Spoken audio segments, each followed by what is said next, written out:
అండి, ఈరోజు మనం పన్నీర్ బటర్ మసాలా చేసాము. ఇది ఎలా చేయాలో ఒకసారి అయితే చూసేసేయండి. చాలా సింపుల్గా హోటల్ స్టైల్లో చేశాను. చాలా సింపుల్గా చేసుకోవచ్చు అన్నమాట. మరి ప్రాసెస్ ఏంటో చూసేద్దామా?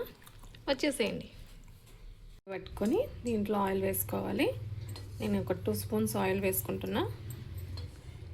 ఆయిల్ హీట్ అయిన తర్వాత కొంచెం క్రష్ చేసుకున్న కసూరి మేతి, ఒక చిన్న బిర్యానీ ఆకులు 2, ఒక చిన్నవి, కొంచెం జీలకర్ర ఇవి వేసుకొని టమాటో ఆనియన్స్ మిక్సీ పట్టుకున్నాను. ఈ పేస్ట్ దాంట్లో వేసుకుందాం.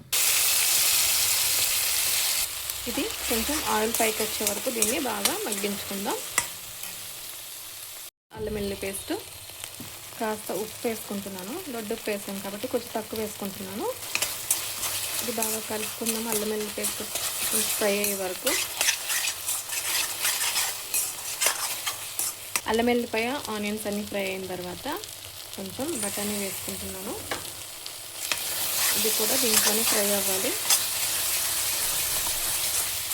దీంట్లో కాస్త పసుపు, దీంట్లో కాస్త ధనియాల పొడి, కొంచెం గరం మసాలా, జీలకర్ర పొడి, కారం ఇవన్నీ వేసి బాగా మిక్స్ చేసుకోవాలి.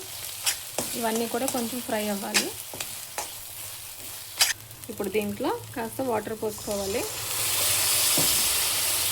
ఇవన్నీ కొంచెం ఉడకాలి. ఒక 2-3 మినిట్స్ అయితే దీన్ని చిన్న మంట పైన పెట్టుకొని ఉడికించుకుందాం. చూసారు, ఇది బాగా ఉడుకుతుంది కదా. దీంట్లో ఇప్పుడే ఉప్పు కారం చెక్ చేసుకోవాలి.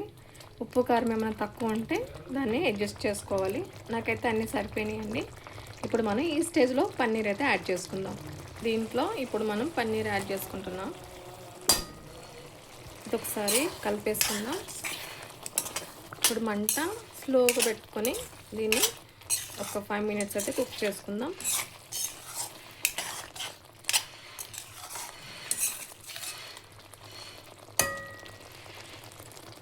ఫైనల్గా అయితే కూర అయితే రెడీ అయిపోయింది. ఇప్పుడు మనం సర్వ్ చేసుకుందాం. దీంట్లో కొంచెం కొత్తిమీర వేసుకుందాం. కొంచెం కొత్తిమీర వేసి ఇప్పుడైతే స్టవ్ ఆపేసుకుందాం.